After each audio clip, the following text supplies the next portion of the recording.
Saludos estudiantes de la cátedra de fisiopatología. Vamos a llevar la teórica de la hipertensión endocraneana.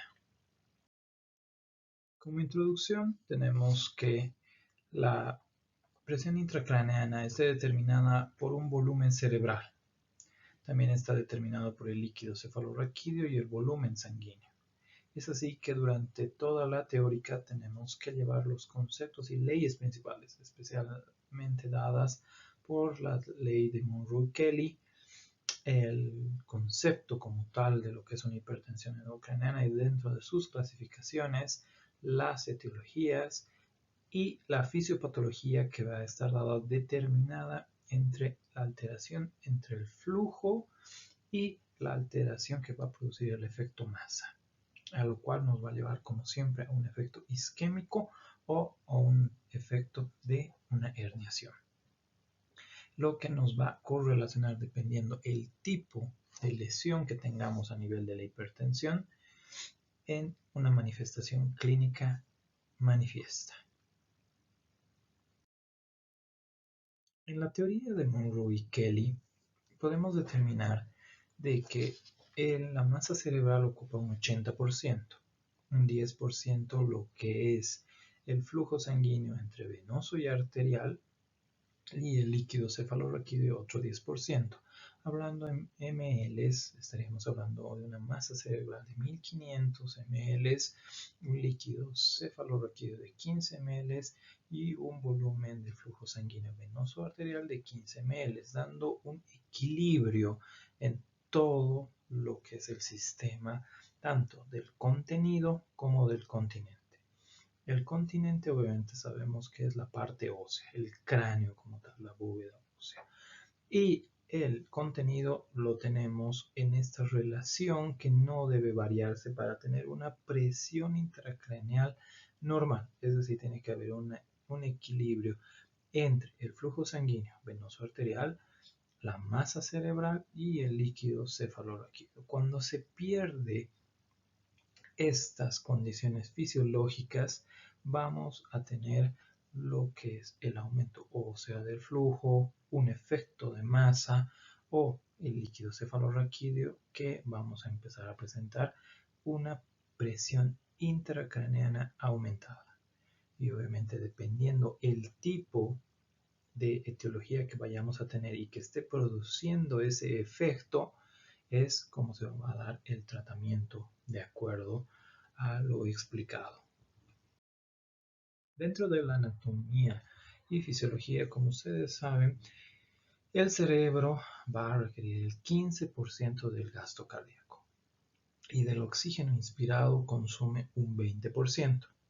Del gasto energético total, un 60% va a la sinapsis. Entonces, como pueden ver, el cerebro ocupa un gran rol importante, sobre todo a nivel del consumo energético, del oxígeno y sobre todo del gasto cardíaco. Es por eso que tenemos que entender que un equilibrio adecuado entre sus tres factores, de acuerdo a la ley de Monroe y Kelly, vamos a poder entender la fisiopatología que vamos a pasar a explicar.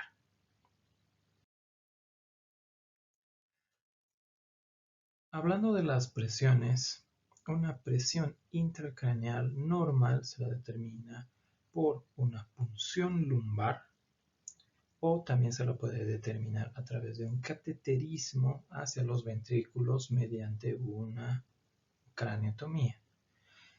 Estos estudios nos han brindado que una presión intracraneal normal está entre 5 a 15 milímetros de mercurio, llamando un límite máximo entre 15 y 20 milímetros de mercurio.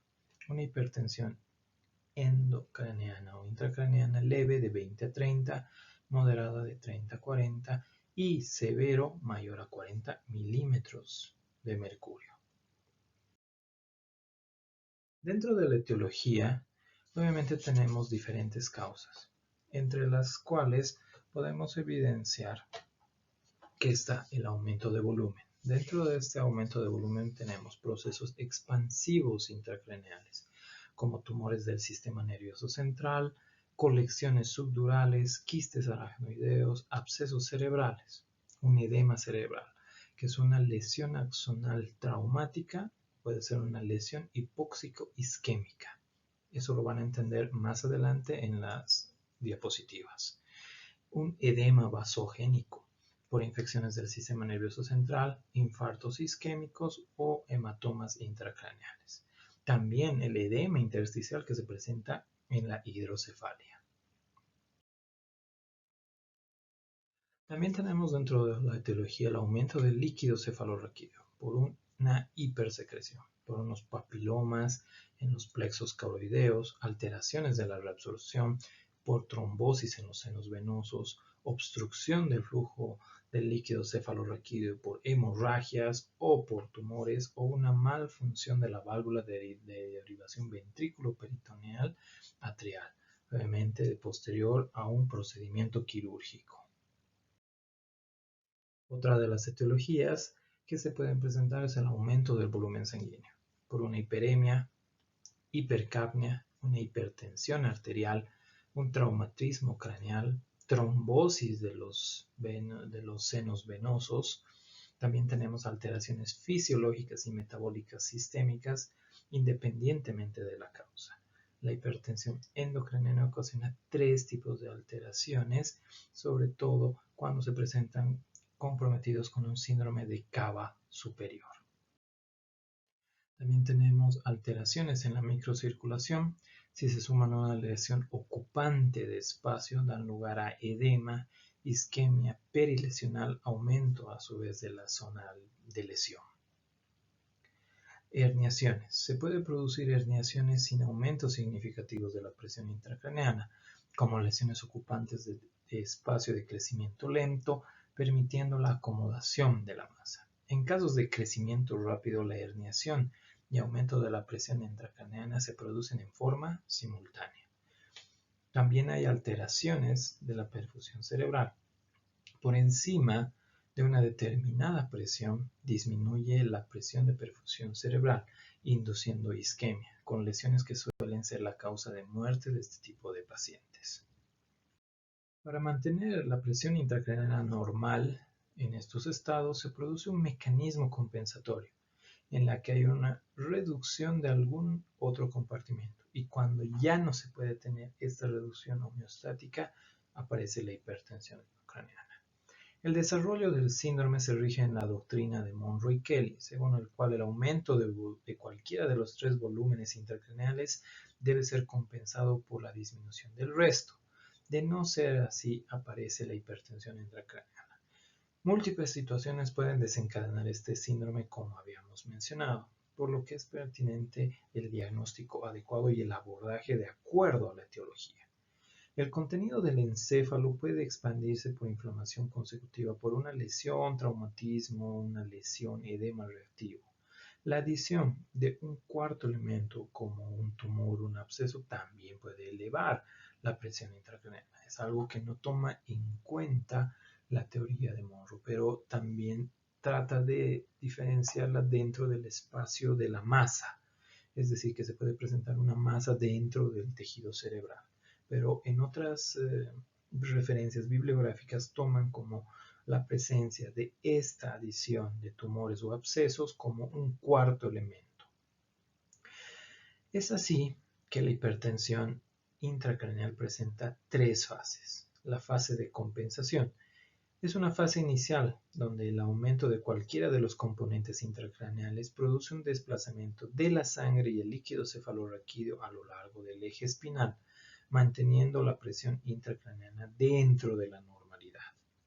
En caso de los lactantes donde las suturas craneales permanecen abiertas, la compensación inicial es el abombamiento de la fontanela anterior y un despegamiento de las suturas craneales con el objetivo de aumentar el volumen interno del cráneo para que pueda albergar y dando como resultado una disminución o atenuar esta hipertensión endocraniana. Existe la segunda fase, la fase de descompensación. Una vez alcanzado el límite de compensación, se inicia el aumento progresivo de la presión ejercida por el líquido cefalorraquídeo dentro de los ventrículos cerebrales, produciéndose la hipertensión endocraneana. En esta fase, cualquier incremento adicional en el volumen de la lesión se acompaña con un aumento correspondiente de la presión intracraneana. La fase de herniación se produce cuando el aumento de presión en alguno de los compartimentos craneales delimitados por estructuras rígidas como la hoz del cerebro, la tienda del cerebelo o el foramen magno producen un desplazamiento del parénquima cerebral a través de dichas estructuras, ocasionando una hernia del tejido cerebral. Como consecuencia de esta herniación se produce la lesión cerebral por compresión y tracción de las estructuras implicadas, así como isquemia debido al compromiso de los elementos vasculares por este efecto de masa. En la fisiopatología tenemos que estar muy relacionados con lo que son las siguientes fórmulas. Por ejemplo, el flujo sanguíneo cerebral. El flujo sanguíneo cerebral, como habíamos mencionado, es muy importante dentro de la ley de Monro-Kelly. Es uno de los 3 pilares para mantener ese equilibrio homeostático para el cual esta presión se va a mantener. La fórmula en la cual se la determina del flujo sanguíneo cerebral es la presión de perfusión cerebral sobre la resistencia vascular central. Acuérdense de eso, es la resistencia vascular central, no periférica. Ahora, detallando cada una de estas fórmulas, ¿cómo obtenemos la presión de perfusión cerebral? La presión de perfusión cerebral se va a obtener restando la presión arterial media, que nosotros sabemos cómo sacarla, que es la presión sistólica más la presión diastólica por 2 sobre 3 menos la presión intracraneana. Un dato normal es mayor a 50 milímetros de mercurio y entre 50 a 70. Ahora, la resistencia vascular central va a estar dada por una constante sobre el radio del vaso.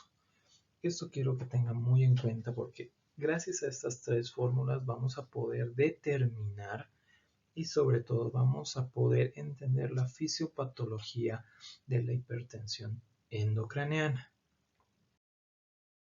Este es el gráfico más importante en el cual vamos a desarrollar y he tratado de sintetizarlo. En la fisiopatología, cuando tenemos un paciente que ha tenido cualquiera de los agentes etiológicos que hemos podido detallar, lo importante es de que este paciente esté en una normocapnia, es decir, que el dióxido de carbono esté dentro de sus parámetros normales, ya que si presenta una hipercapnia o una hipocapnia, vamos a tener diferentes alteraciones. Pero esta hipercapnia e hipocapnia es distinta su reacción a nivel de los vasos que a nivel periférico. Por ejemplo, a nivel central, una hipocapnia nos va a presentar una vasoconstricción y una hipercapnia una vasodilatación. Ahora vamos a ir a detallar cada uno de ellos. ¿Qué pasa cuando hay una hipercapnia? Lo que vamos a tener es lo siguiente. Acá voy a poner el puntero. Al tener una vasodilatación, ¿qué va a pasar con el radio del vaso? Es decir, va a aumentar. Si aumenta el radio del vaso, ¿cómo va a estar la resistencia vascular central? Esta resistencia vascular central va a estar disminuida. Ahora, ¿y cómo va a estar el flujo? Va a estar aumentado.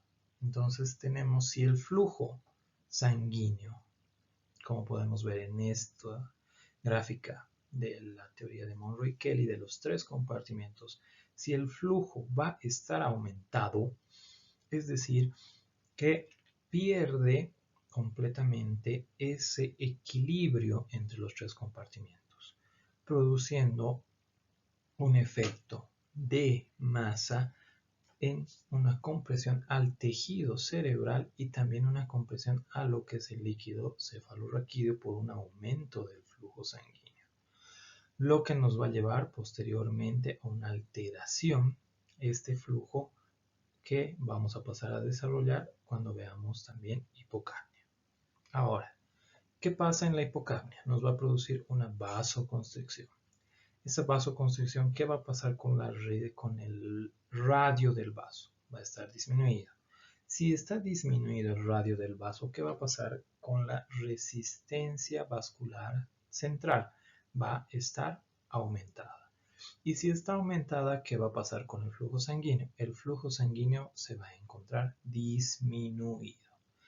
Y si hay una alteración y una disminución en el flujo sanguíneo, cualquiera que sea la causa que esté presentando por un efecto de masa o cualquier tipo de etiología, ¿qué es lo que va a pasar? Vamos a llegar siempre a dos puntos principales en la hipertensión endocrinina, que es la isquemia y que es el efecto de masa. Pero antes de llegar a eso, pasamos por todo esto. Hay una, como podemos ver, tanto en hiper como hipocapnia, hay una alteración del flujo sanguíneo cerebral. Esto nos va a llevar a una disminución del oxígeno, disminución de la glucosa y un aumento del ácido láctico. Si hay un aumento del ácido láctico, también vamos a tener un aumento de la osmolaridad. Este aumento de la osmolaridad nos va a producir un edema cerebral. Independientemente cualquiera que sea el compartimiento que esté afectado, este edema cerebral va a producir que haya una alteración en cualquiera de estos tres compartimentos. Es decir, si partimos de la parte de hipercapnia, tenemos un aumento del flujo. Este va a aumentar, pónganse hasta este nivel. Entonces va a haber una compresión del tejido de la masa cerebral y hay también una compresión del líquido cefalorraquídeo, lo que nos va a producir un aumento de la presión. Al contrario, si hay una disminución del flujo sanguíneo, vamos a tener sobre todo toda esta cascada que nos va a llevar a un edema cerebral y ese edema cerebral se va a manifestar a nivel de, como se puede mencionar, la masa cerebral que va a aumentar indistintamente, ya sea hacia el lado del flujo sanguíneo, tanto como al del líquido cefalorraquídeo. Entonces tenemos un efecto de golpe y de primer choque tanto en esos dos compartimentos, que nos va a aumentar sobre todo esta presión que vamos a tener a nivel del contenido del cráneo. Ahora, ¿qué les había mencionado? La hipertensión endocrinina siempre nos va a llevar o a isquemia o a un efecto de masa, o es algo bidireccionado. ¿Por qué? Los explico. Cuando tenemos un aumento, ya sea a nivel de la masa, como es del cerebro, del líquido cefalorraquídeo o del flujo sanguíneo, vamos a ejercer una presión sobre un tejido. Y en este caso va a ser el primer tejido, las células que conforman el cerebro.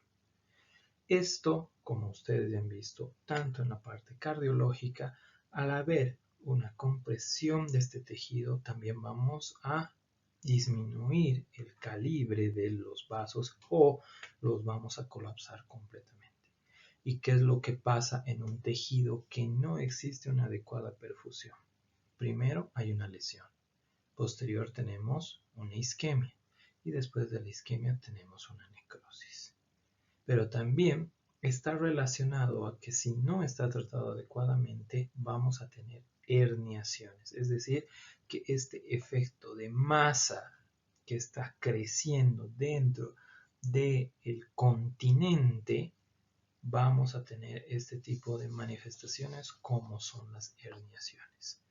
Es por eso que es importante que conozcan este cuadro y puedan comprender cómo tanto la vasodilatación como la vasoconstricción, la alteración de cualquiera de estos tres componentes o de los compartimentos de la teoría de Monro y Kelly nos van a llevar siempre a un efecto de isquemia, un efecto de masa o en forma bidireccionada, sea uno o el otro. La tríada inicial que se va a presentar durante estos casos va a ser la cefalea, los vómitos y edema de papila. La cefalea es de los síntomas principales y puede presentarse tanto en el momento agudo como crónico.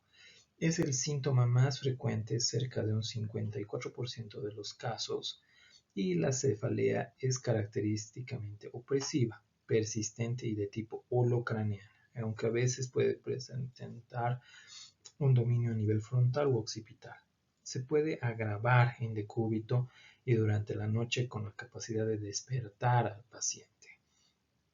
Esto debido al aumento de presión hidrostática en el compartimento intracraneal y el aumento de la presión parcial de dióxido de carbono durante el sueño por hipoventilación, induciendo una vasodilatación cerebral.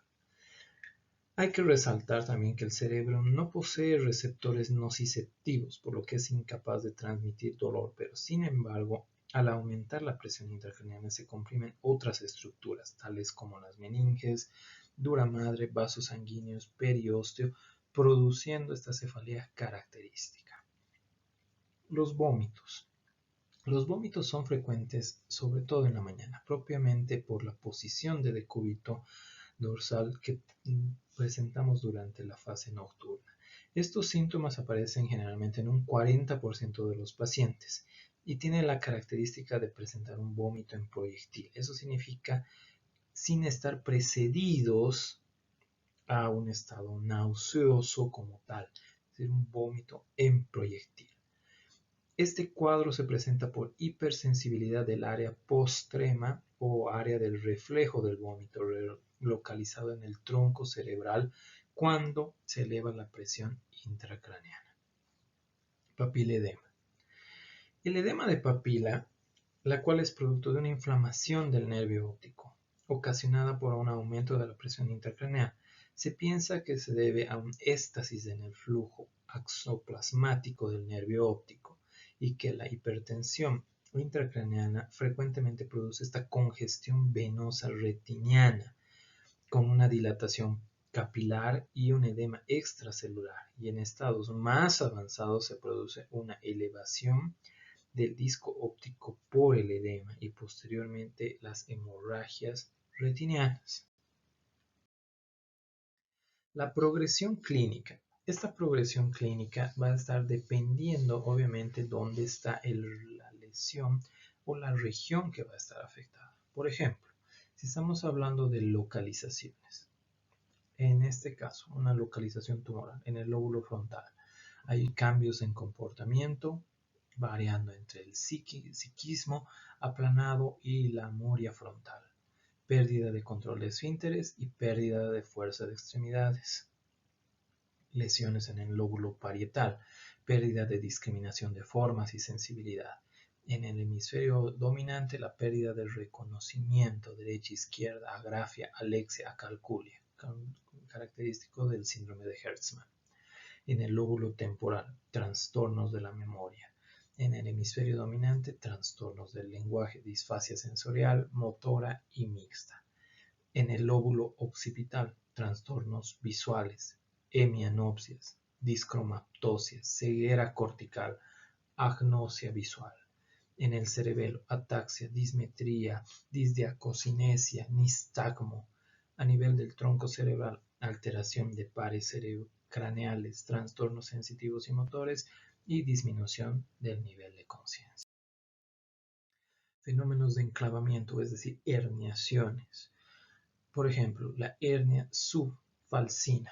¿Cuál es su mecanismo fisiopatológico? Es una herniación de la circunvolución del cíngulo a través de la hoz. Suele producirse por lesiones expansivas en el hemisferio cerebral que empujan la circunvolución del cíngulo por debajo de la hoz del cerebro. ¿Cuál es su manifestación clínica? La compresión de la arteria cerebral anterior con infarto cerebral secundario. La hernia transtentorial central.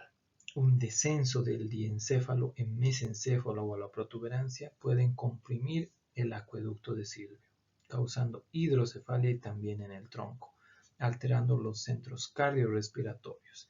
Las manifestaciones clínicas: estupor que progresa a coma asociado a alteraciones en el proceso respiratorio, pupilas midriáticas reactivas, posturas de decortificación, descerebración y finalmente flacidez.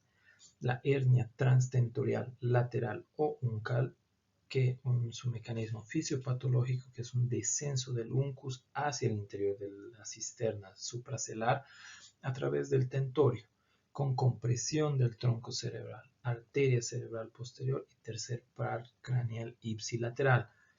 ¿Qué manifestación nos va a dar? Una midriasis unilateral al hemisferio cerebral dañado y hemiparesia del hemisferio cerebral dañado. La hernia amigdalina, descenso de las amígdalas cerebelosas a través del agujero magno, produciendo compresión del bulbo raquídeo y de la protuberancia. ¿Qué nos va a dar eso? Una disfunción de los centros respiratorios y cardíacos y frecuentemente son mortales. Como han visto, estudiantes, la hipertensión endocrinal es un tema bastante sencillo y bastante didáctico si lo comprenden. Es por eso que al conocer las causas y tratar la causa que está ocasionando la hipertensión endocraniana, ustedes van a tener un adecuado manejo. Como siempre, llevando y tratando de tener a ese paciente con esa etiología en un estado de normocapnia. Dentro de toda la teórica que les he brindado, lo más importante es el esquema que les he podido mencionar, las presiones que tienen que dominar y sobre todo las características fisiopatológicas en las herniaciones y las lesiones de masa dependiendo en el lugar y hemisferio encontrado que nos van a dar una clínica determinada. Esperando que haya sido una teórica de provecho para ustedes, me despido deseándoles éxito en sus actividades y en sus futuros parciales. Hasta luego.